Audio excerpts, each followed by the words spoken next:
அக்கவுண்ட்ஸில் debit notes உண்டாக்குவதற்கான வழிமுறை. DE அப்ளிகேஷனை open செய்யவும். அக்கவுண்ட்ஸ் மெனுவில் கிளிக் செய்யவும். மெனு சர்ச்சில் டெபிட் என டைப் செய்யவும். டெபிட் நோட்டை தேர்ந்தெடுக்கவும். அக்கவுண்ட் வகையை டெபிட் நோட் அக்கவுண்ட் என தேர்ந்தெடுக்கவும். பார்ட்டி லெட்ஜரை லெட்ஜர் பட்டியலிலிருந்து தேர்ந்தெடுக்கவும்.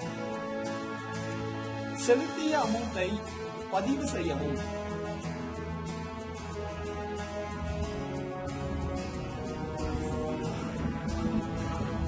நியூ ரெஃபரன்ஸை தேர்ந்தெடுக்கவும். ரெஃபரன்ஸ் எண்ணையும் அதற்கான காரணத்தையும் பதிவு செய்யவும். ஓகே கொடுத்து F6 அழுத்தி சேவ் செய்யவும்.